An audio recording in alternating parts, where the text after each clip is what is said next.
হাদিসের মধ্যে ওনার মাথায় ঢুকে না আল্লাহ একদিনে 50 ওয়াক্ত কেন দিলেন। কোরআনের সূরা মাআরিজের মধ্যে আছে একদিনের সমান হবে 50,000 বছরের সমান।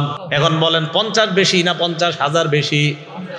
এখন উনি বুখারীর 50 মানতে পারে নাই। উনি যখন গবেষণা করতে করতে সূরা মাআরিজে আসবে তখন বলবে আমি কোরআনও মানি না।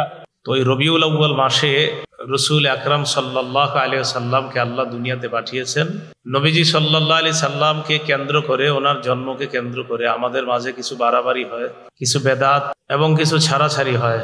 এই জন্য মা বোনরা সহ আমরা যারা আছি সবাই মনোযোগ সহকারে প্রাথমিক কথাগুলো আমরা অবশ্যই সবাই শ্রবণ করব, এবং যাদের স্ত্রী সন্তান সম্ভব হয় আপনারা মেহেরবানি করে আপনাদের বিবিদেরকে এই কথাগুলো খুব ভালোভাবে শ্রবণ করানোর চেষ্টা করবেন। মা বোনরাও ভালো করে শোনেন। নবীজি সাল্লাল্লাহু আলাইহি সাল্লামকে আল্লাহ দুনিয়াতে পাঠিয়েছেন রহমত হিসাবে। এই কথাটা আল্লাহ বলেন, ওয়ামা আরসালনাকা ইল্লা রাহমাতাল লিল আলামিন। নবী মুহাম্মদ সাল্লাল্লাহু আলাইহি সাল্লাম, আমি আপনাকে গোটা জগতের জন্য রহমত হিসাবে দুনিয়াতে পাঠিয়েছি। নবীজি সাল্লাল্লাহু আলাইহি সাল্লাম দুনিয়াতে আগমন করলেন, আল্লাহ যে ওনাকে সৃষ্টি করলেন, মাথা থেকে পা পর্যন্ত নবীজি কেমন ছিলেন সামান্য একটু বর্ণনা আমরা শুনে নিব। প্রথম কথা হলো, হাদিসের একটা কিতাব আছে নাম আল জামিউস সগীর, ইমাম সুয়ুতি রহমতুল্লাহ আলাইহি লেখা, 6452 নাম্বার হাদিস। এই হাদিসের মধ্যে আসছে, কানান নবিয়্যু সাল্লাল্লাহু আলাইহি ওয়াসাল্লাম আবয়াদা কাআন্নামা সিগা মিন ফিদ্দা। রসুল আকরাম সাল্লাল্লাহু আলাইহি সাল্লাম এতটা সৌন্দর্যময় ছিলেন যেন রূপা দ্বারা নবীজির দেহটাকে গঠন করা হয়েছে। কি দ্বারা? রূপা। মা বোনদের পেটে যখন সন্তান থাকবে নবীজিকে নিয়ে ভাববে, সিনেমা নাটক না দেখে নবীজিকে যেন রূপা দ্বারা তার দেহটাকে সাজানো হয়েছে। এক নাম্বার, নবীজির মাথা মুবারক। তিরমিজি শরীফের 3637 নাম্বার হাদিস, 3637 আর কি, 3637। কানান নবিয়্যু সাল্লাল্লাহু আলাইহি ওয়াসাল্লাম দখমার রাসি।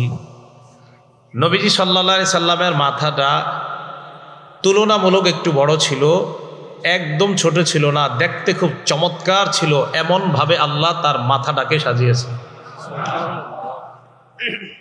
দ্বিতীয়, মাথার মধ্যে চুল কেমন ছিল। একটা কিতাব আছে নাম জাওয়াইদুল মুসনাদ, 944 নাম্বার হাদিস। এই হাদিসের মধ্যে আসছে, কানা রাসূলুল্লাহ সাল্লাল্লাহু আলাইহি ওয়াসাল্লাম কাসীরা শা'রির রাসি। নবীজি সাল্লাল্লাহু আলাইহি সাল্লামের মাথার চুলগুলো অধিক ঘন ছিল, চুলগুলো ঘন ছিল। 3 নাম্বার, চুলগুলা দেখতে কেমন ছিল। মুসলিম শরীফের 2347 নাম্বার হাদিস। আমাদের মাদ্রাসার পাঠ্যপুস্তক অনুযায়ী লা বিল জাদিল কাতিতি, নবীজির চুল মোবারক একবারে কোকড়ানো ছিল না। ওয়ালা বিসাবতি, একদম লম্বাও ছিল না। নবীজির চুল মোবারক কোকড়ানো ছিল না, লম্বাও ছিল না। তাহলে কেমন ছিল? আল জামিউস সগীর 6452 নাম্বার হাদিসে আসছে, কানা রাসূলুল্লাহ সাল্লাল্লাহু আলাইহি ওয়াসাল্লাম রাজিলা শা'রি। নবীজির চুল মোবারক গুলো এমন সুন্দর ছিল, হালকা ঢেউ খেলতো মাথার মধ্যে চুলগুলো। এই চুলের মধ্যে স্মৃতি হতো কিভাবে? নবীজি নিজে কাটতে চাইতেন না, স্মৃতি হয়ে গেলে নবীজি স্মৃতি কাটতেন। এটাও আল জামিউস সগীর হাদিস নাম্বার 6475 নাম্বার হাদিস। ইনিন ফারাকাত আকিকাতুহু ফারাকা, চুলগুলা যদি এমনি এমনি স্মৃতি কাটতো ফারাকা, তাহলে নবীজি স্মৃতি কাটতেন চুলের মধ্যে মাছ থেকে। ওয়া ইল্লা ফালা, অন্যথায় স্মৃতি কাটতেন না, অন্যথায় স্মৃতি কাটতেন না, না হয় স্মৃতি কাটতেন নবী সাল্লাল্লাহু আলাইহি ওয়াসাল্লাম। মুসলিম শরীফের 2344 নাম্বার হাদিসের মধ্যে আসছে, নবীজি সাল্লাল্লাহু আলাইহি সাল্লামের সামনের চুল মোবারক এবং সামনের 2-1টা দাড়ির ব্যাপারে আসছে। কদ শামিতা রাসূলুল্লাহ সাল্লাল্লাহু আলাইহি ওয়াসাল্লাম, কদ শামিতা মুকদ্দামু রাসি রাসূলিল্লাহ সাল্লাল্লাহু আলাইহি ওয়াসাল্লাম ওয়া লিহিয়াতিহি। আল্লাহর নবীর চুল মোবারকের সামনে এবং দাড়ির সামনের কিছু পাকা ছিল, সামনে এবং দাড়ির কিছু পাকা ছিল, মোট 18টা। কয়টা? 17 বা 18টার মতো। এখন এই চুলগুলা যে পাকা ছিল সব সময় বোঝা যাইতো না যে চুল এরকম পাকা ছিল, তাহলে বোঝা যাইতো কিভাবে? হাদিসের মধ্যে আসছে কানা ইদাদ দাহনা লাম ইয়াতাবায়্যান, নবীজি যখন তেল ব্যবহার করতেন তখন সাদা চুলগুলা দেখা যাইতো না, তেল দিলে তখন আর সাদা চুল দেখা যাইতো না। ওয়া ইযা কানা শাইসা রাসুহু, চুলগুলা যখন অগোছালো হতো, তাবায়্যানা, তখন সামনের এবং দাড়ি সাদা এইগুলা স্পষ্ট হয়ে যাইতো। তো বেশি ছিল না, নবীজি সাল্লাল্লাহু আলাইহি সাল্লামের ইন্তেকাল পর্যন্ত অনেকের অভিমত 18টা সাদা, তার 63 বছরে মাত্র 18টা। তো রাসূল আকরাম সাল্লাল্লাহু আলাইহি সাল্লামের চুল মোবারক সামনে যদি তেল দিয়ে রাখতো তাহলে বোঝা যাইতো না সাদা, আর যদি তেল ছাড়া অনেক সময় দেখা যেত চুল যদি অগোছালো হইতো, আশ্রাইতো না, যদি এমন হইতো যে চুল কোনো কারণে সামনে আসছে, তখন বোঝা যাইতো যে 2-1টা পাকা আছে। এই হলো নবীজির চুলের অবস্থা। 4 নাম্বার, নবীজি সাল্লাল্লাহু আলাইহি সাল্লামের চুল কতটুকু রাখতেন? 3টা কথা মনে রাখবেন। 1 নাম্বার ওয়াফরা, 2 নাম্বার লিম্মা, 3 নাম্বার জুম্মাহ। ওয়াফরা বলা হয় 2 কানের অর্ধেক পর্যন্ত চুলকে বলা হয় ওয়াফরা। 2 কান এবং 2 কাঁধের মাঝামাঝি পর্যন্ত চুলকে বলা হয় লিম্মাহ। কাঁধ পর্যন্ত প্রলম্বিত চুলকে বলা হয় জুম্মাহ। 1 নাম্বার ওয়াফরা, মুসলিম শরীফের হাদিস, 2338 নাম্বার হাদিস, 2338 নাম্বার হাদিস। এই হাদিসের মধ্যে আসছে কানা শারু রাসূলিল্লাহি সাল্লাল্লাহু আলাইহি ওয়াসাল্লাম ইলা আনসাফি উযুনাইহি, রাসূল আকরাম সাল্লাল্লাহু আলাইহি সাল্লামের চুল মুবারক ছিল 2 কানের অর্ধেক পর্যন্ত, এটাকে বলা হয় ওয়াফরা। বুখারী শরীফের বর্ণনা 5905 নাম্বার হাদিস। এই হাদিসের মধ্যে আসছে কানা শারু রাসূলিল্লাহি সাল্লাল্লাহু আলাইহি ওয়াসাল্লাম বাইনা উযুনাইহি ওয়া কাতিফি, নবীজি সাল্লাল্লাহু আলাইহি ওয়াসাল্লামের চুল মুবারক 2 কান এবং 2 কাঁধের মাঝামাঝি পর্যন্ত ছিল, এটাকে বলা হয় লিম্মা। কানের অর্ধেক পর্যন্ত এটাকে বলা হয় ওয়াফরা, 2 কান এবং 2 কাঁধের মাঝামাঝি পর্যন্ত এটাকে বলা হয় লিম্মা। সহিহ বুখারীর বর্ণনা 5904 নাম্বার হাদিসের মধ্যে আসছে কানা ইয়াদরিবু শারু রাসূলিল্লাহি সাল্লাল্লাহু আলাইহি ওয়াসাল্লাম মানকাবাই, কখনো কখনো আল্লাহর নবীর চুল মুবারক কাঁধ পর্যন্ত চলে যেত, এটাকে বলা হয় জুম্মা। তাহলে সবচেয়ে বড়টাকে জুম্মা, এরপরে যেটা একটু ছোট এটাকে বলা হয় লিম্মা, এরপরে একটু ছোট এটাকে বলা হয় ওয়াফরা। এই ছিল রাসূল সাল্লাল্লাহু আলাইহি সাল্লামের চুল মুবারকের অবস্থা। 5 নাম্বার আলোচনা, রাসূল আকরাম সাল্লাল্লাহু আলাইহি সাল্লামের চেহারা মুবারক কেমন ছিল? সহিহ বুখারী হাদিস নাম্বার 3549 নাম্বার হাদিস। এই হাদিসের মধ্যে আসছে কানা রাসূলুল্লাহি সাল্লাল্লাহু আলাইহি ওয়াসাল্লাম আহসানান নাসি ওয়াজহা, দুনিয়ার মধ্যে যত মানুষ আল্লাহ বানিয়েছেন সমস্ত মানুষের মধ্যে আমার নবীর চেহারা মুবারকটা আল্লাহ সবচাইতে সুন্দর বানিয়েছেন। চেহারা মুবারক সবচেয়ে সুন্দর, রাসূল আকরাম সাল্লাল্লাহু আলাইহি সাল্লামের চেহারাটা আল্লাহ এত সুন্দর বানাইছে। বিসমিল্লাহ। এই চেহারা মুবারকটা কত সুন্দর ছিল আর একটা বর্ণনা আমরা দেখি, এটা শুনলে আমরা বুঝতে পারবো। তিরমিজি শরীফ হাদিস নাম্বার 3638 নাম্বার হাদিস, 3638।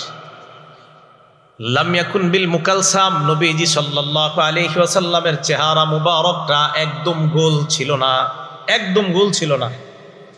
কানা ফিল ওয়াজহি তাদবীরুন আবিয়াদ মুশরাবুন, চেহারাটা হালকা গোলের দিকেও ছিল তবে পুরাপুরি গোল ছিল না, একদম গোল ছিল না, বাকি অনেকটা গোলাকৃতির কিন্তু পুরাপুরি না।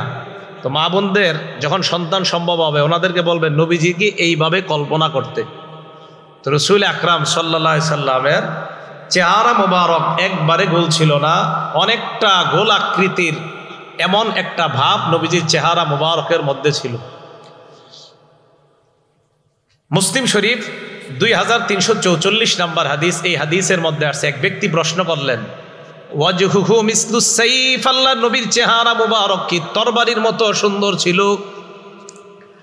ধারালো তরবারি বড় চমৎকার বানাইলে এই তরবারির মতো সুন্দর ছিল কিনা আল্লাহর নবীর চেহারা মুবারক? এক ব্যক্তি প্রশ্ন করলেন। সাহাবা জবাব দিলেন, লা বাল কানা মিসলা শামসি ওয়াল কমার, আল্লাহর নবীর চেহারা মুবারক আকাশের চন্দ্র এবং সূর্যের মতো উজ্জ্বল ছিল। তাহলে তরবারির মতো না, বরং চন্দ্র এবং সূর্যের মতো উজ্জ্বল ছিল। তিরমিজি শরীফের 2811 নম্বর হাদিস। এই হাদিসটা মনে রাখবেন, জাবির ইবনে সামুরা রাদিয়াল্লাহু তাআলা আনহুর বর্ণনা।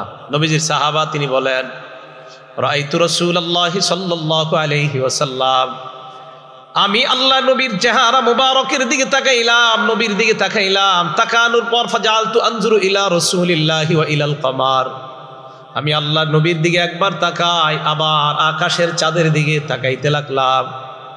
জাবির ইবনে সামুরা বলেন, ওয়াল্লাহি হুয়া আহসানু ইনদি মিনাল কমার, আল্লাহর কসম, আল্লাহর নবীকে আমার কাছে চন্দ্রের চাইতে সুন্দর মনে হয়েছে।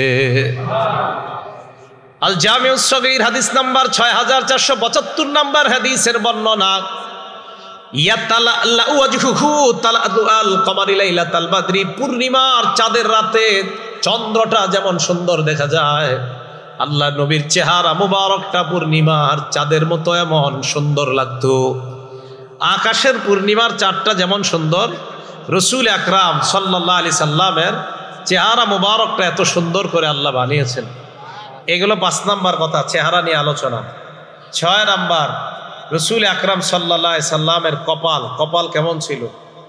এটাও আল জামিউস সগীর হাদিস নাম্বার 6475 নাম্বার হাদিস। কানা রাসূলুল্লাহি সাল্লাল্লাহু আলাইহি ওয়াসাল্লাম ওয়াসিআল জাবিন, নবীজির কপাল মুবারক প্রশস্ত ছিল।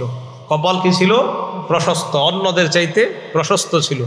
দেখলে আল্লাহ রসুলকে নেতৃত্ব দিতে পারেন, দেখলেই নবীজিকে এমনটা মনে হইত। এইগুলো কপালের কথা 6 নাম্বার।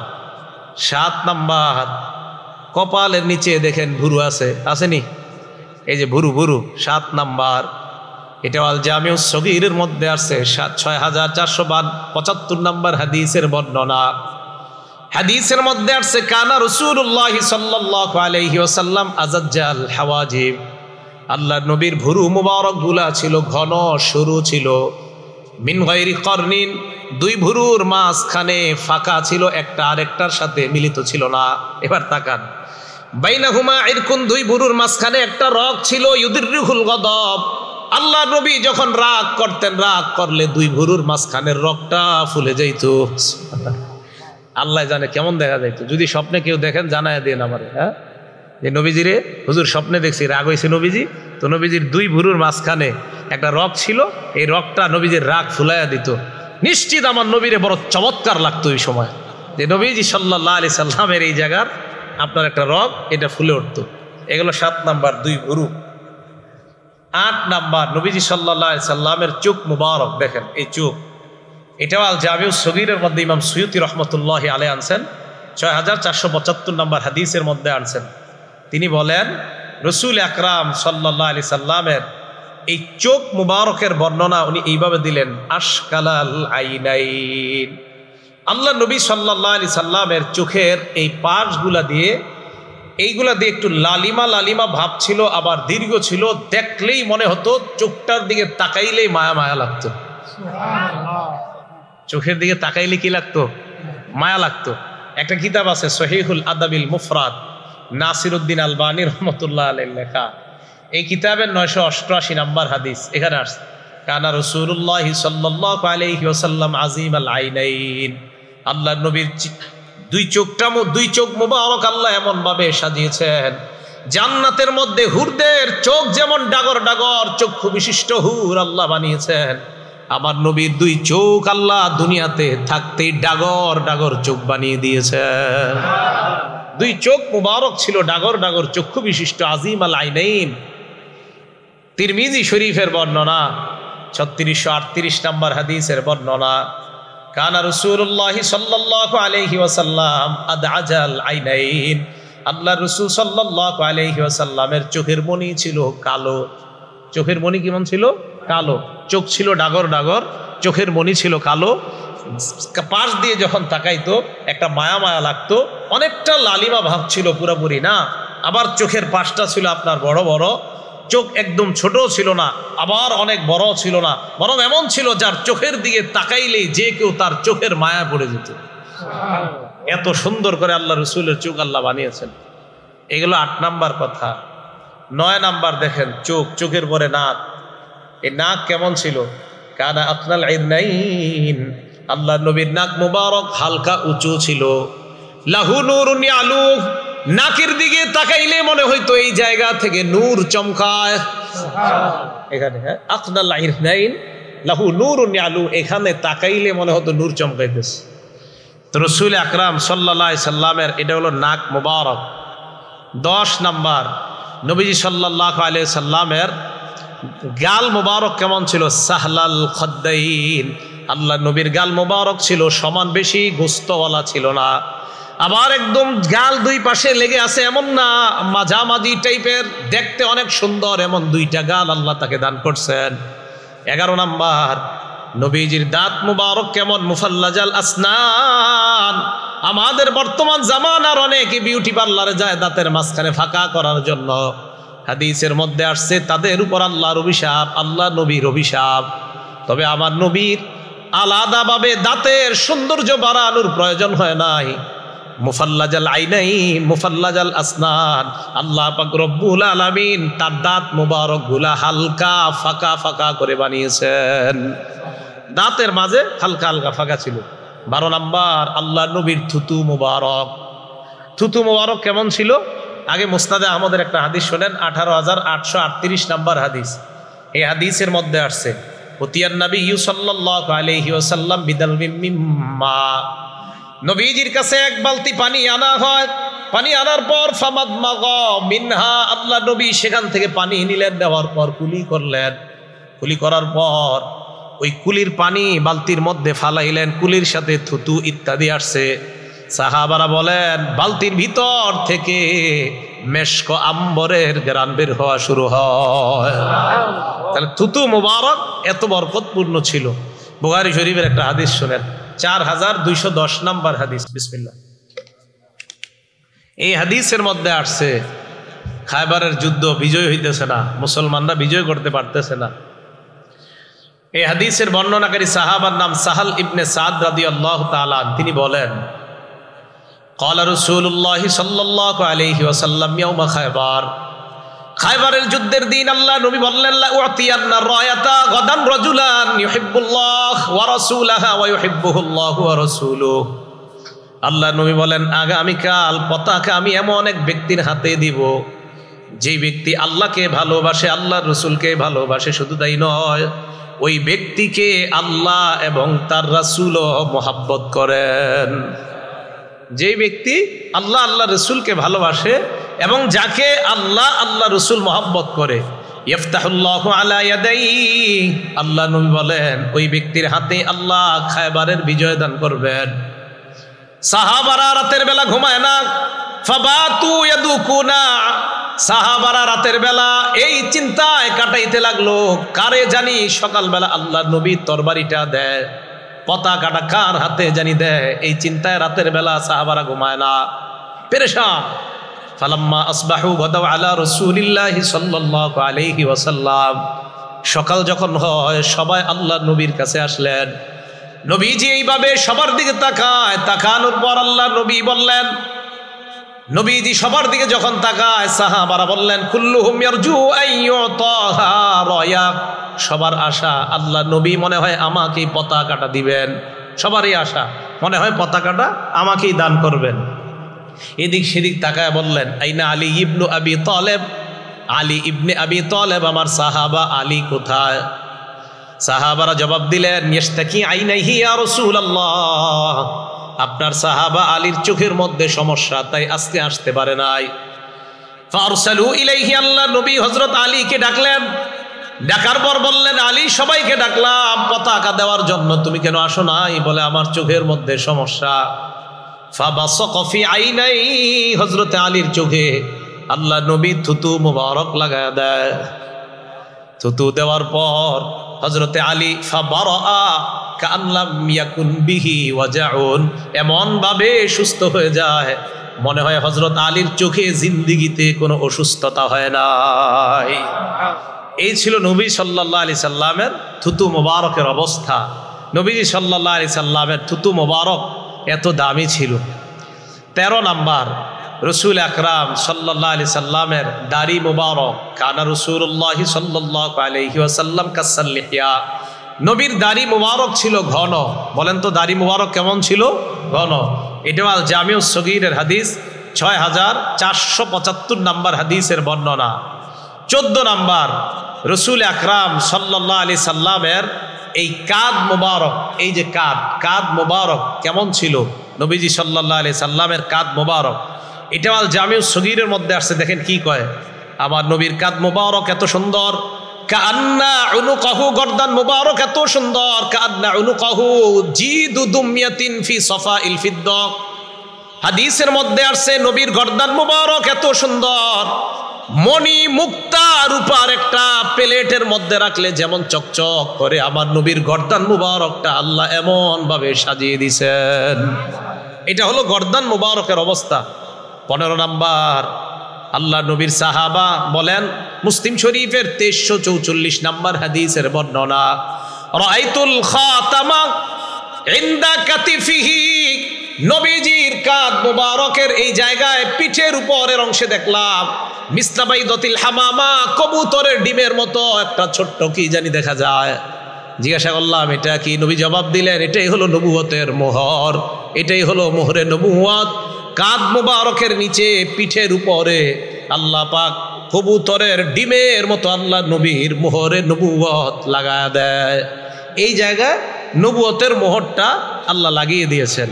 16 নাম্বার, নবীজির বুক মুবারক, হাদিসে আসছে, কানা রাসূলুল্লাহ সাল্লাল্লাহু আলাইহি ওয়াসাল্লাম আরিয়া সাদিয়াইন, এই বুকের দুই পাশে পশম ছিল না, আর বুক ছিল খুব সরু। হাদিসের বর্ণনা, কানা রাসূলুল্লাহ সাল্লাল্লাহু আলাইহি ওয়াসাল্লাম আরিদাস সাদরি, নবীজির বুক ছিল সরু, নবীজির বুক ছিল আপনার এই প্রশস্ত, আর বুকের দুই পাশে বেশি পশম ছিল না। এবার দেখেন 17 নাম্বার, এই জায়গা থেকে এই জায়গা পর্যন্ত দাকিকাল মাসরুবা, আল্লাহর নবীর বুক থেকে নাভি পর্যন্ত মনে হয় খেজুর গাছের মতো ছোট্ট করে পশমের একটা রেখা দেখা যায়। এখান থেকে এই পর্যন্ত, উপরে তেমন পশম ছিল না এই দুই বুকের এই দিক দিয়া। আর পেট কেমন ছিল? পেট, এটাও জামিউস সগীরের মধ্যে আসছে, 6475, এটা 75 নাম্বার হাদিসে আসছে। পেটের ব্যাপারে আসছে, সাওয়া আল বাতনি ওয়াস সদরি, পেট এবং বুক ছিল সমান সমান, আমগো মতো পেট বড় হয় নাই। হ্যাঁ, পেট আর বুক ছিল সমান সমান। হ্যাঁ, আপনারা জিমে যান না, আমার নবীরে ফলো করেন, জিমেও যাওয়া লাগবে না। এশার নামাজের আগে খানা খান, খানা খাওয়ার পর এশার নামাজ পড়েন, 2 রাকাত সুন্নত পড়েন, 3 রাকাত বিতির পড়েন, আরো 8 রাকাত পড়েন। নবী সারা বছর 8 রাকাত তাহাজ্জুদ পড়তেন। এই 8 রাকাত পড়ার পর আপনি ঘুমায়া যান, আপনার পেট জীবনও বাড়বে না। আপনি তো খান রাত 11টায়, খাইয়ে বাস পেট তো আপনারই বাড়বে। এই জন্য রসুল আকরাম সাল্লাল্লাহু আলাইহি সাল্লামের সাওয়া আল বাতনি ওয়াস সদরি, নবী সাল্লাল্লাহু আলাইহি সাল্লামের পেট এবং বুক মুবারক সমান ছিল, নবীজির পেট ভাড়া ছিল না। কত সুন্দর যেন ছিল আল্লাহ রসুল সাল্লাল্লাহু আলাইহি সাল্লাম। এটা ছিল নবীজির বুক মুবারকের অবস্থা। তিরমিজি শরীফের 3637 নাম্বার হাদিস, আলী রাদিয়াল্লাহু তাআলা আনহু কি বলে দেখেন, লাম ইয়াকুন রাসূলুল্লাহ সাল্লাল্লাহু আলাইহি ওয়াসাল্লাম বিতাওয়িলিল বাইন, নবীজি একবারে লম্বা ছিল না তাল গাছের মতো। ওয়ালা বিল কাসিরি, আল্লাহ নবী একবারে খাটো ছিলেন না, মাঝামাঝি রকমের এমন সুন্দরভাবে আল্লাহ নবীকে বানিয়েছেন। মুআতাদিলাল খালকি, সৃষ্টির মধ্যে সবচাইতে সুন্দর যে সৃষ্টি, এমন ভাবে আল্লাহ নবীকে আল্লাহ বানিয়েছেন। দখমাল কাতিফাইন ওয়াল কদামাইন, হাত এবং পা মুবারক গুলা ছিল মাংসালু। দখমাল কারাদিস, জোড়া গুলা ছিল মাংসালু, শক্তিশালী। আমার লাগে একটু মুসাফা করে বুঝুন, এই মুসাফা করলে কেউ যদি মুসাফা করতো মনে হইতো নবীজির হাত মুবারক একদম নরম, আর যখন তরবারি ধরতেন আমার নবীর হাত মুবারকের চাইতে এমন সাহসী যোদ্ধার আর কারো হাত ছিল না, এমনি মনে হইতো নরম। আর যখন আপনার তরবারি নিতেন, রাসূল সাল্লাল্লাহু আলাইহি সাল্লামের এই মাংসপেশি এত সুন্দর হয়ে যেত। দখমাল কারাদিস, জোড়াগুলাও আল্লাহ এত সুন্দরভাবে রাসূল সাল্লাল্লাহু আলাইহি সাল্লামের হাত পায়ের জোড়াগুলাও আল্লাহ এমন সুন্দরভাবে সাজিয়েছেন। এই কথাগুলো কেন বললাম? সাল্লাল্লাহু আলাইহি সাল্লামকে আল্লাহ রবিউল আউয়াল মাসে দুনিয়াতে পাঠিয়েছেন। তো আমাদের মা বোনরা নাটক সিনেমাগুলা না দেখা আমার নবীর নিয়ে একটু ভাবেন, নবীজির আকৃতি গঠন নিয়ে একটু ভাবেন। এই জন্য আপনারা কি করবেন, বাংলায় বেরোইছে শামাইলে তিরমিজি, বলেন কি বললাম? মসজিদের ইমাম সাহেব, খতিব সাহেব, মাদ্রাসার আলেমদের সাথে পরামর্শ করে যোগাযোগ করে এই একটা কিতাব সবাই কিনে নেবেন। যারা বিয়ে করছেন, স্ত্রী সন্তান সম্ভবা, বিবির হাতে এই বইটা দিয়ে বলবেন এটা পড়ো। ওখানে আছে নবীজির হাত কেমন, কান কেমন, নাক কেমন, চোখ কেমন, সব ওখানে দেওয়া আছে। আপনার বিবি পড়বে আর কল্পনা করবে সন্তানের উপর এই প্রভাব আল্লাহ সৃষ্টি করে দিবেন। কথাগুলো বুঝে আসছে সবার? তো রাসূল আকরাম সাল্লাল্লাহু আলাইহি সাল্লাম দুনিয়াতে আসলেন, এমন সুন্দরভাবে আল্লাহ বানাইলেন। 40 বছর বয়সে আল্লাহ ওনাকে নবুয়ত দান করলেন। নাসাই শরীফের হাদিস, হাদিস নাম্বার 4191 নাম্বার হাদিসের বর্ণনা। আব্দুর রহমান ইবনে আব্দে রব্বিল কাবাহ তাবির নাম, উনি বলেন আতাইতু ইলা আব্দুল্লাহ ইবনে আমর রাদিয়াল্লাহু তাআলা আন, আমি নবীর সাহাবা আব্দুল্লাহ ইবনে আমরের কাছে গেলাম। ও হুয়া জালিসুন ফি জিল্লিল কাবা, তিনি তখন কাবার ছায়ার মধ্যে বসা। ওয়ান্নাসু আলাইহি মুজতামিউন, জনগণ তাকে ঘেরাও করে আছে। সবাই আমরা আল্লাহ নবীর সামনে দাঁড়ানো। হঠাৎ আল্লাহ নবীর সাহাবার সামনে দাঁড়ানো, হঠাৎ আল্লাহ নবীর সাহাবা বললেন কুন্না মা রাসূলিল্লাহি সাল্লাল্লাহু আলাইহি ওয়াসাল্লাম ফি সাফার, আমরা আল্লাহ নবীর সাথে এক সফরের মধ্যে ছিলাম। ইদ নাযালনা মানজিলা, সফর করতে করতে এক জায়গায় আমরা যাত্রা বিরতি দিলাম। যাত্রা বিরতি দেওয়ার পর আমাদের সাহাবাদের মধ্যে 3টা দল হয়ে যায়। ফামিন্না মাইয়াদ্রিবু খিবা, একদল তাবু টানায়, একদল তাবু টানাইতেছে। ওয়ামিন্না মাইয়ান তাদিলু, আরেক দল তীর নিশানা ঠিক করতেছে, তীরের প্রতিযোগিতা। ওয়ামিন্না মান হুয়া ফি জাশরাতিহি, আরেক দল তার পশুগুলা চারণভূমির মধ্যে চড়ায়, পশুরে পানি খাওয়ায়, ঘাস খাওয়ায়। তো দেখেন কি হয়েছে, এক ব্যক্তি গিয়া 3 দল সাহাবারে ডাক দিলেন। কি বললেন? ইজনাদা মুনাদি রাসূলিল্লাহি সাল্লাল্লাহু আলাইহি ওয়াসাল্লাম আস-সালাতু জামিআ। হঠাৎ একজন আহ্বানকারী আল্লাহ নবীর সাহাবাদেরকে গিয়ে বললেন নামাজের সময় হয়ে গেছে, সবাই তোমরা জামাতে উপস্থিত হও। ফাজতামানা আলাইহি, আমরা জামাতে আসলাম। জামাতে আসার পর আল্লাহ নবী আমাদের সামনে দাঁড়াইলেন, দাঁড়িয়ে আমাদের উদ্দেশ্যে একটা ভাষণ দিলেন। ভাষণের মধ্যে বললেন ইন্নাহু লাম ইয়াকুন নাবিয়্যুন ক্বাবলি ইল্লা কানা হাক্কান আলাইহি আইয়াদুল্লাহ উম্মাতাহু আলা মা ইয়ালামুহু খায়রান লাহুম ওয়া ইউনজিরু কওমাহু আলা মা ইয়ালামুহু শাররান লাহুম। আমি সহ আমার পূর্বে যত নবী দুনিয়ার মধ্যে আসছে, সমস্ত নবী তার উম্মতের জন্য মৌলিকভাবে 2টা দায়িত্ব আদায় করা লাগতো। কয়টা দায়িত্ব? সব নবী তার উম্মতের জন্য 2টা দায়িত্ব পালন করা লাগতো, আমি সহ যত নবী দুনিয়াতে আসছে। 1 নাম্বার, উম্মতের জন্য যা কল্যাণকর, এই কল্যাণকর বিষয়টা উম্মতকে জানায়া দেওয়া। আর উম্মতের জন্য যা অকল্যাণকর বিষয় থেকে উম্মতকে সতর্ক করা। এই কল্যাণকর আর অকল্যাণকর বিষয় নবী আমাদেরকে জানিয়ে দেয়। জানানোর পর এখন আমরা নবীজি সাল্লাল্লাহু আলাইহি সাল্লাম কি কি অকল্যাণ, অনেক কিছু আছে, এর মধ্যে কিছু হাদিসের মধ্যে আছে। যেমন একটা উদাহরণ, নাসাই শরীফ হাদিস নাম্বার 4161 নাম্বার হাদিস। এই হাদিসের মধ্যে আসছে ক্বালা রাসূলুল্লাহি সাল্লাল্লাহু আলাইহি ওয়াসাল্লাম, আল্লাহ নবী বলেন বাইউনি আলা আল্লা তুশরিকু বিল্লাহি শাইআ, আমার কাছে তোমরা বায়াত হও, তোমরা আল্লাহর সাথে শিরিক করবা না। ওয়ালা তাসরিকু, তোমরা চুরি করবে না। ওয়ালা তাজিনু, তোমরা ব্যভিচার করবে না। ওয়ালা তাকতুলু আওলাদাকুম খাশিয়াতা ইনফাক, দারিদ্রতার ভয়ে তোমরা সন্তান হত্যা করবা না। ছেলে নিলে মেয়ে নিলে কে খাওয়াইবো, এই চিন্তায় সন্তান নেয় না, হত্যা করে সন্তান। কি করে বলেন তো? এই যে সন্তান না নেয় এইভাবে, যে সন্তান আরেকটা হইলে কে খাওয়াইবো, এটা সন্তান হত্যা করে। ওয়ালা তাকতুলু আওলাদাকুম, সন্তান হত্যা করবে না। 5 নাম্বার, ওয়ালা তাতুনা বিবুহতানিন তাফতারুনাহু বাইনা আইদিকুম ওয়া আরজুলিকুম, বানিয়ে বানিয়ে তোমরা মিথ্যা কথা বলবা না। 6 নাম্বার, ওয়ালা তাসুনি ফি মারুফ, নেক কাজে আমি নবীর নাফরমানি তোমরা করবা না। এটা সাহাবাদেরকে নবী বললেন। এখন সাহাবাদের রিয়াকশন দেখেন। নাসাই শরীফ হাদিস নাম্বার 4149 নাম্বার হাদিস। সাহাবা উবাদা ইবনে সামিত বলেন, বায়ানান নবী সাল্লাল্লাহু আলাইহি ওয়াসাল্লাম আলা সামঈ ওয়াত তাআ। এখন আপনারা একটা বাংলা বলাবো, আপনারাও বলবেন। সাহাবা বলেন, আমরা আল্লাহ নবীর হাতে হাত রেখে বায়াত হলাম, নবীর কথা শুনবো এবং মানবো। বলেন,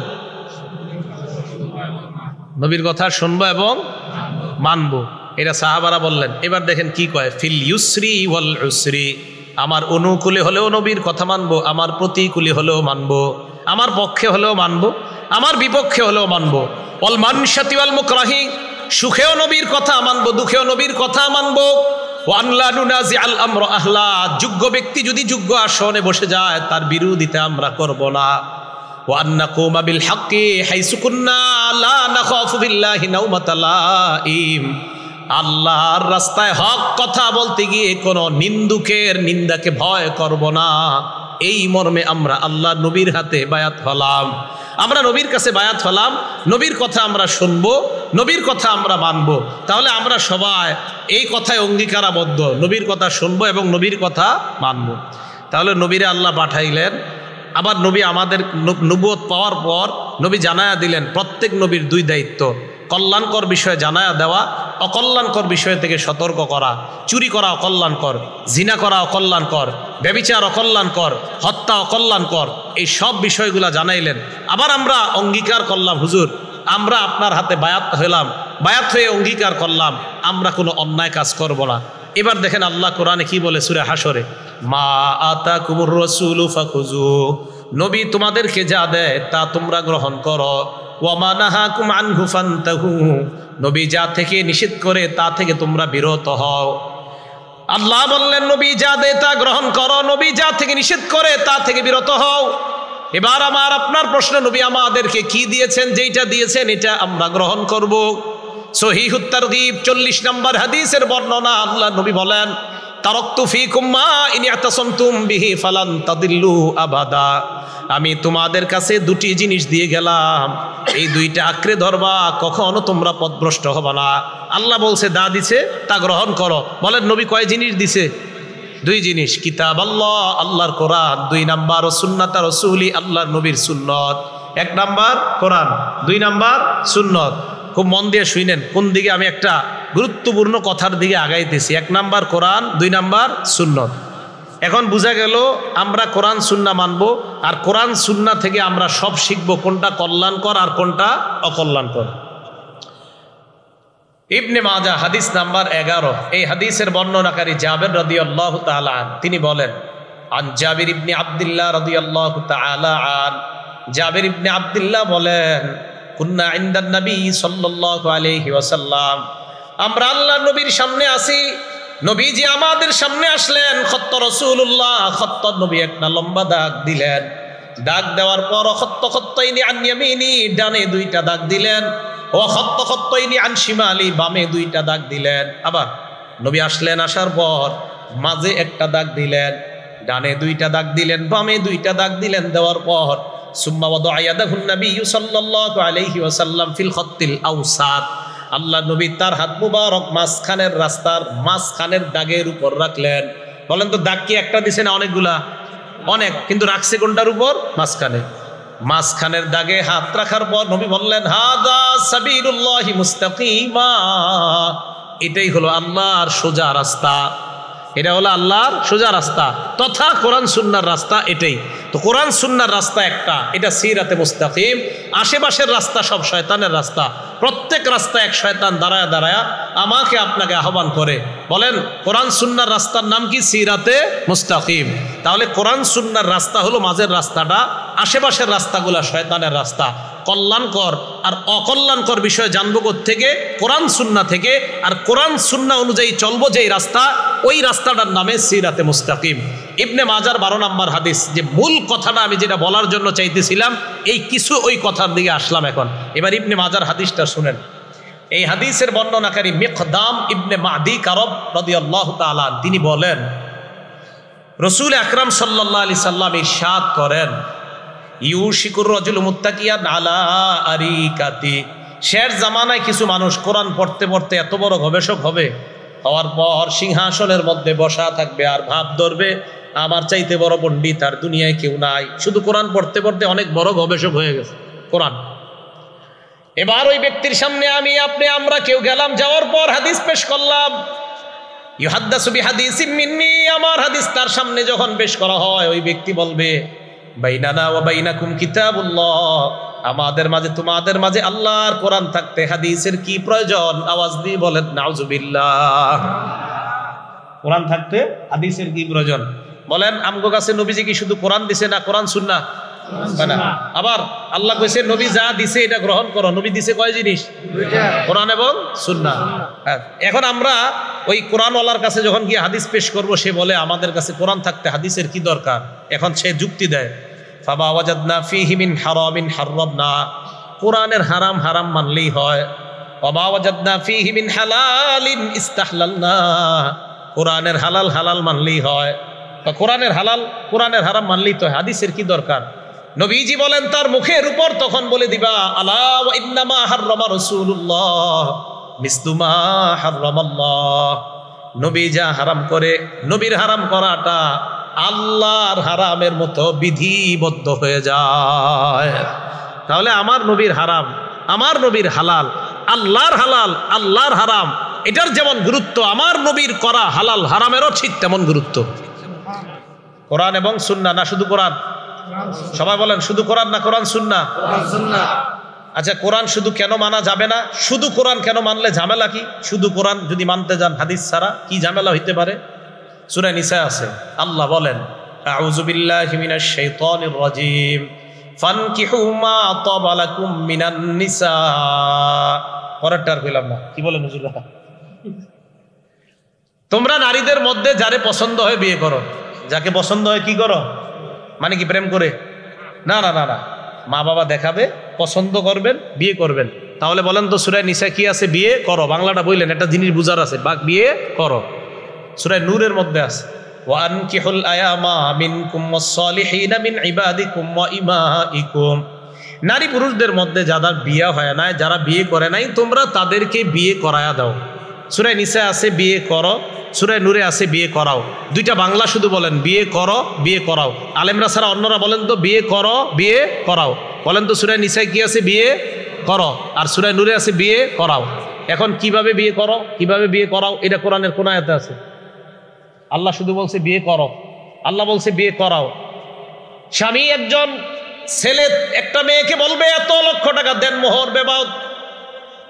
আব্দুর রহমানের মেয়েকে আমি 1.5 লক্ষ টাকা দেন মোহরের বিনিময়ে আমি বিয়ের প্রস্তাব করলাম।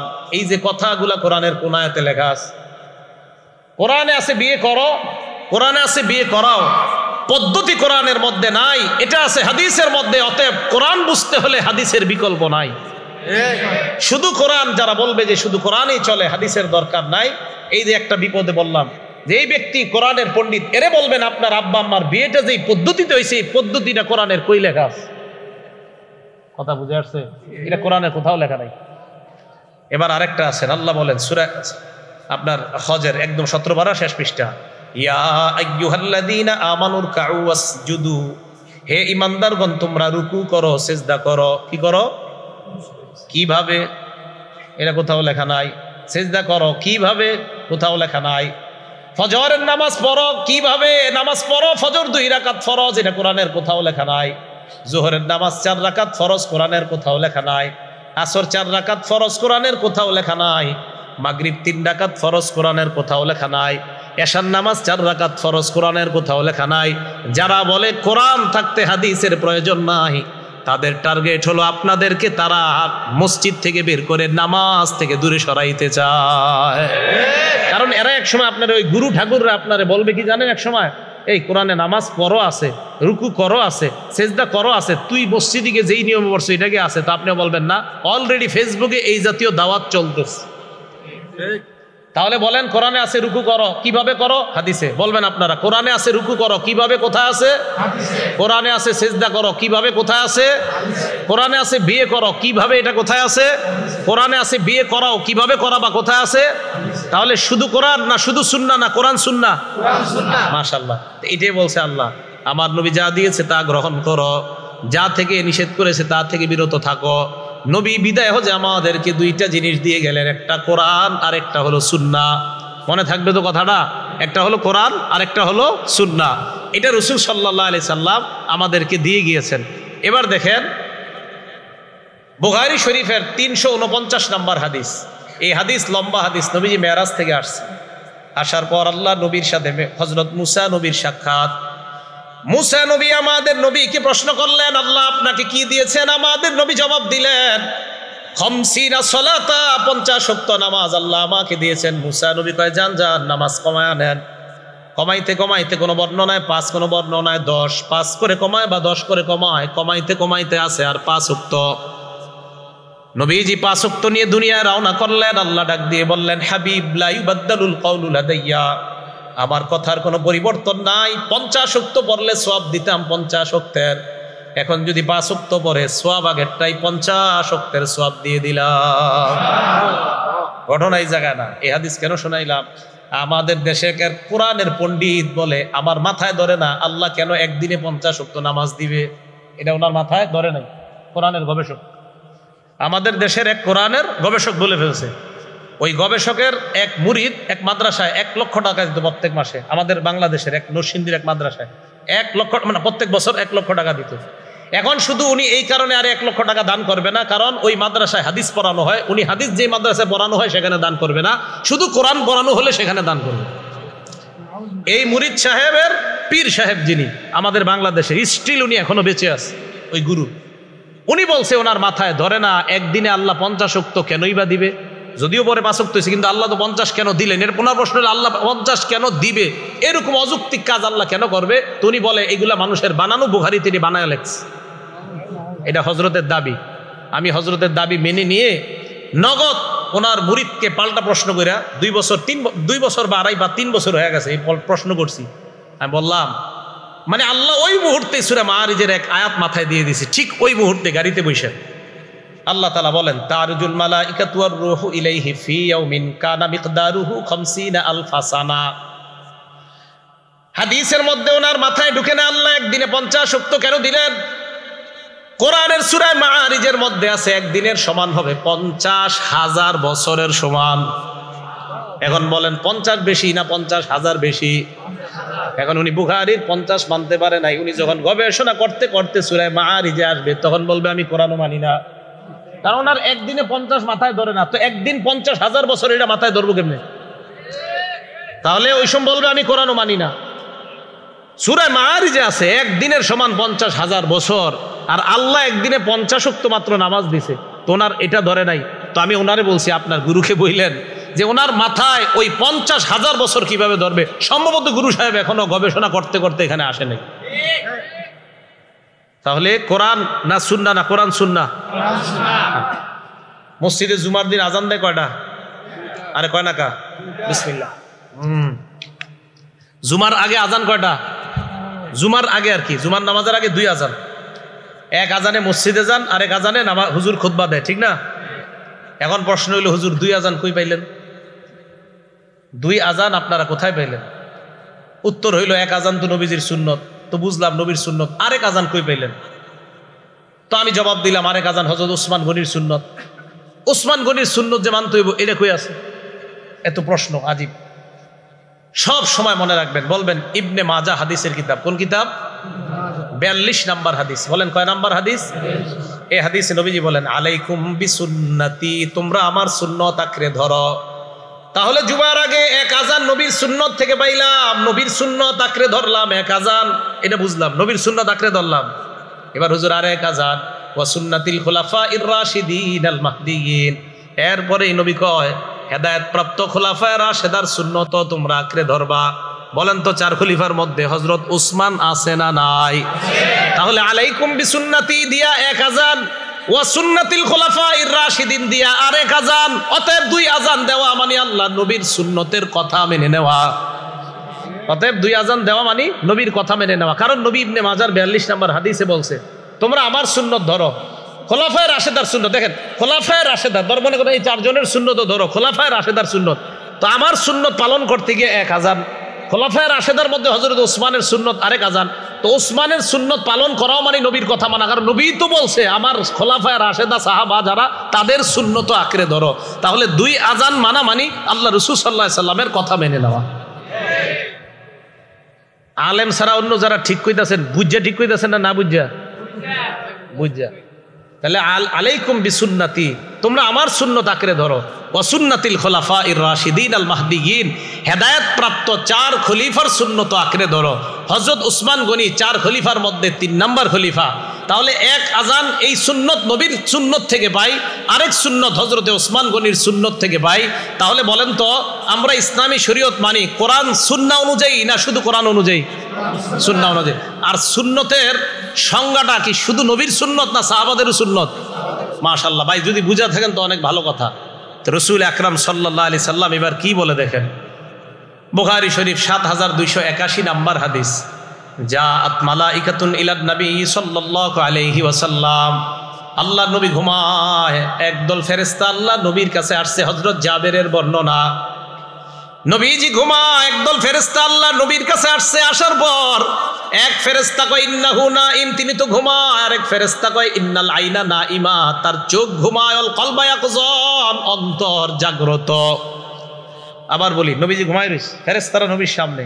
এক ফেরেশতা কয় তিনি তো ঘুমায়, আরেক ফেরেশতা কয় তার চোখ ঘুমায়, অন্তর জাগ্রত। এখন আপনারা বলেন তো, আমি যে আপনাদের এই বুখারীর হাদিস শোনাইতেছি, আমি কেমনি শোনাইতেছি? নবী না ঘুমায় রইছে? হাদিসটা নবীর না? আরে নবীজির হাদিস না তো, নবীজিরা ঘুমায় রইছে? হ্যাঁ মাশাআল্লাহ, কে কইছে এটা অলপ জাগ্রত? আপনি আলেম না তো? না, এই তো পাওয়া গেছে শ্রোতা একজন, আলেম ছাড়াও একজন বুঝছে নবীর কলব তো জাগ্রত আছে, এই জন্য তো এই হাদিস আমরা জানতে পারছি। ফেরেশতা আসছে, আসার পর এক ফেরেশতা কয় তিনি তো ঘুমায়, আরেক ফেরেশতা কয় না, তার চোখ ঘুমায়, অন্তর ঘুমায় না। তো রাসূল আকরাম সাল্লাল্লাহু আলাইহি সাল্লাম ঘুমায় রইছে। এবার আরেক ফেরেশতা কয় ইন্নালি সাহিবিকুম হাযা মাসালা, এই ব্যক্তির একটা দৃষ্টান্ত আছে, ফাদরিবু লাহু মাসালা, তার দৃষ্টান্তটা দিয়ে দাও। ফেরেশতারা কয় এই যিনি ঘুমিয়ে রইছে ওনার একটা দৃষ্টান্ত আছে, এটা দাও তোমরা, এই দৃষ্টান্তটা বলো। এবার আরেক ফেরেশতা কয় ইন্নাহু নাইম, তিনি তো ঘুমায়। আরেক ফেরেশতা কয় ইন্নাল আইনা নাইমা ওয়াল কলবা ইয়াকযান, তার চোখ ঘুমায়, অন্তর ঘুমায় না। ফেরেশতারা বলতে লাগলেন মাসালুহু কামাসালি রাজুলিন বানা দার, তার দৃষ্টান্ত এমন ব্যক্তির মতো যেই ব্যক্তি একটা ঘর বানিয়েছে, ওয়াজআলা ফিহা মা'দুবাতান, ঘরের মধ্যে দস্তরখান বিছিয়েছে, দস্তরখানের মধ্যে সুস্বাদু খাবার, বাসাদাইয়া, একজন আহ্বানকারীকে বাহিরে পাঠিয়েছে আহ্বান করার জন্য, দস্তরখানের দিকে মানুষকে ডাইকে আনো। আহ্বানকারী বাহিরে আসছে, আসার পর আমাকে আপনাকে আমাদেরকে পেয়েছে, পাওয়ার পর কয় ওই ঘরের মধ্যে দস্তরখান বিছানো আছে, সুস্বাদু খাবার, তোমরা চলো। আমরা তার কথা বিশ্বাস করার ক্ষেত্রে 2 দল হয়ে গেলাম। এক দল আমরা বিশ্বাস করলাম, ঘরের মধ্যে গেলাম, যাওয়ার পর দস্তরখানের খাবার খাইলাম। হাদিসের বর্ণনা, এই ব্যক্তির কথা একদল মানছে, মানার পর আজাবাদ দাইয়া ওয়া দাখালাদ দার ওয়া আকালা মিনাল মা'দুবা, আহ্বানকারীর কথা বিশ্বাস করছে, ঘরে গেছে, দস্তরখানের খাবার খাইছে। আরেক দল তার কথা বিশ্বাস করে নাই, লাম ইয়াদখুলিদ দার, ঘরেও যায় নাই, ওয়া লাম ইয়াকুল মিনাল মা'দুবা, দস্তরখানের খাবারও খায় নাই। এটা বুঝছেন এতটুকু বাংলাটা? এক ব্যক্তি একটা ঘর বানাইছে, ঘরে দস্তরখান বিছিয়েছে, দস্তরখানে সুস্বাদু খাবার, এই খাবার সাজানোর পর আমি মনে করেন বানাইছি, তো বানানোর পর সুস্বাদু খাবার সাজানোর পর একজনকে পাঠাইলাম, যান যাদেরকে পাইবেন তাদেরকে বলবেন ঘরে মজা মজা খাবার আছে, তো যারা আসবে তারা খাবে, যারা আসবে না তারা খাইতে পারবে না। তো একজন বাহিরে এসে বলছে এই ঘরে দস্তরখান আছে, মজাদার খাবার আছে, তোমরা যারা এই মজার খাবার খাইবা তাহলে তোমরা ঘরে যারা ঢুকবা মজার খাবার খেতে পারবা, আর যারা ঢুকবা না তারা খাবার খেতে পারবা না। তো এখন একদল কথা বিশ্বাস করছে, আরেক দল করে নাই। এই ফেরেশতারা এই কথাগুলো বলতেছে। এখন এক ফেরেশতা কয় আউ বিলুহা লাহু, এই যে দৃষ্টান্তটা দিলা, এই দৃষ্টান্তটা কিসের দৃষ্টান্ত, এটা একটু তাকে বইলা শোনায় দাও। এবার দৃষ্টান্ত শোনাইতে লাগলেন, কিভাবে দেখেন। ফেরেশতা বলতে লাগলেন ফাদ্দারু আল জান্নাত, যে ঘরটা, ঘরের দৃষ্টান্ত হলো আল্লাহর জান্নাত। ঘর বানিয়েছেন আল্লাহ, জান্নাত সাজিয়েছেন আল্লাহ, দস্তরখান বিছিয়েছেন আল্লাহ, দস্তরখানের মধ্যে খাবার সাজিয়ে রাখছেন আল্লাহ। ফাদ্দাই মুহাম্মাদুন সাল্লাল্লাহু আলাইহি ওয়াসাল্লাম, আর যেই লোকটা ঘুমিয়ে আছেন উনি হলেন মুহাম্মদ সাল্লাল্লাহু আলাইহি ওয়াসাল্লাম। ওনাকে আল্লাহ পাঠিয়েছেন ওই দস্তরখানের দিকে মানুষকে দাওয়াত দেওয়ার জন্য।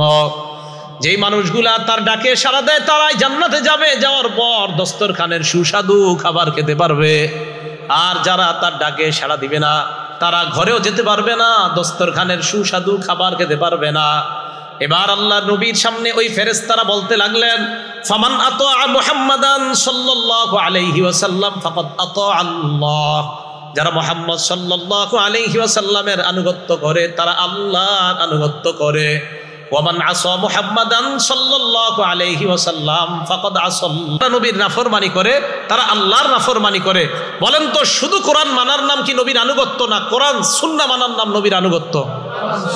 তাহলে যারা বলবে শুধু কোরআন মানি সুন্নত মানি না, এরা রসুলকে মানে না, এরা আফাতুমিনুনা বিবাদিল কিতাব, কোরআনের কিছু মানে, ওয়াতাকফুরুনা বিবাদ, আর কিছু অস্বীকার করে আর দাবি করে মুসলমান। এরা মুসলমান না, মুনাফিক মার্কা শয়তান। এদের গুরুরা আবার দাড়ির দলিল কোরআনে পায় না বলে দাড়ি রাখে না। প্রায় কিছু গুরু রাখছে দাড়ি যারা শুধু কোরআন মানে, আর অনেক গুরুরা এবং অনুসারীরা দাড়ি রাখে না, কারণ দাড়ির কথা হাদিসে আছে, কোরআনে নাই। ওই যে বললাম কোরআন পড়ে না, পড়লে কোরআনেই দাড়ির কথা পাইতো। কি কইলাম বলেন তো? কোরআন পড়লে দাড়ির কথা পাইতো। মুসা নবী গেছে হারুন নবীর রাইখা, যাওয়ার পর আল্লাহর কাছে গেছে। তো যাওয়ার পর আল্লাহ বললেন, কি করছেন আপনি? কি হয়েছে? আপনার জনগণ তো শেষ হয়ে গেছে। কি হয়েছে? তা আল্লাহ বলে দিলেন, আপনি আসার পর এরা বাছুর বানাইছে, বাছুরের পূজা শুরু করছে। তাই নাকি? হ্যাঁ। তো মুসা আলাইহিস সালাতু ওয়াস সালাম আল্লাহ লিতারদ আজিলতু ইলাইকা রব্বি লিতারদ, আল্লাহ আপনার কাছে একটু তাড়াতাড়ি আসছে, আপনি যাতে আমার প্রতি সন্তুষ্ট হন।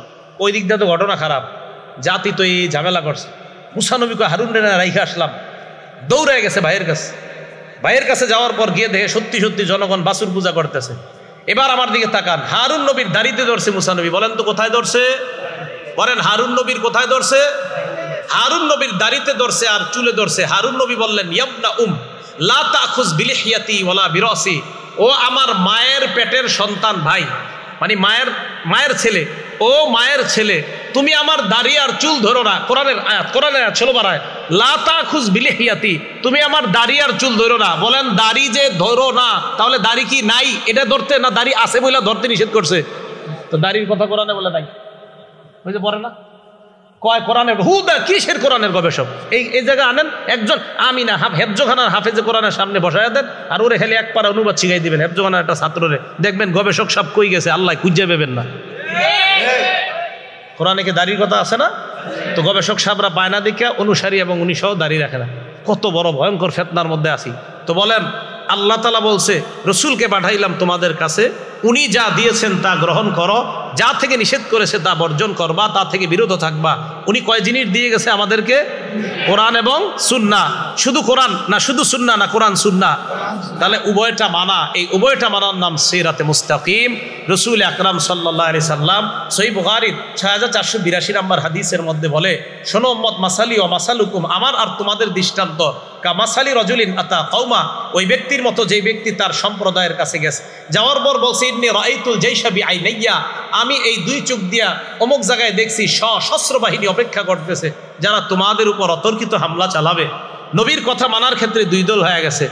এক দল তার কথা শুনছে, শুই না রাতের বেলা তাড়াতাড়ি নিরাপদে চলে গেছে, যে ব্যক্তি বলছে আর কি আমি শত্রু দেখে আসছি। আরেক দল তার কথা শুনে নাই, মানে নাই, রাতের বেলা থুর মিশা কথা হয়েছে, তো ঘুমাইরিস। সব্বাহাহুমুল জাইশ, সকাল হওয়ার আগে ওই সশস্ত্র বাহিনী এসে হামলা করে এগুলার মাইরে ফেলছে। বলেন তো যারা নিরাপদে চলে গেল তারা কি নিরাপদ হয়ে গেল না? আর যারা থাকলো তারা ধ্বংস। নবী কয় আমার দৃষ্টান্ত এই ব্যক্তির মতো। আমি তোমাদেরকে জান্নাত আর জাহান্নাম দুই রাস্তার কথাই বলে দিচ্ছি। জান্নাত হলো নিরাপদ, জাহান্নাম হলো অনিরাপদ ভয়ঙ্কর জায়গা। আমার কথা যারা বিশ্বাস করবে তারা জান্নাতে যাবে, যারা বিশ্বাস করবে না তারা জাহান্নামে যাবে। নবী বলেন আমি ওই ব্যক্তির দৃষ্টান্ত। এখন আপনাদেরকে আমি বলতে চাই, নবীর কথা যারা বিশ্বাস করবে তারা নিরাপদ ঠিকানা কোথায় যাবে? জান্নাত। নবীর কথা শুধু কোরআনে না কোরআন সুন্নাহ? তাহলে রসুল আকরাম সাল্লাল্লাহু আলাইহি সাল্লাম যে দুই জিনিস রেখে গেলেন, কোরআন এবং সুন্নাহ, এই উভয়টা যেন আঁকড়ে ধরে আমরা সবাই কবরে যাইতে পারি, কিয়ামতের ময়দানে উঠতে পারি, একসাথে জান্নাতে যেতে পারি। আল্লাহ তৌফিক দান করেন। আমিন। ওয়া আখিরু দাওয়ানা আনিল হামদুলিল্লাহি রাব্বিল আলামিন।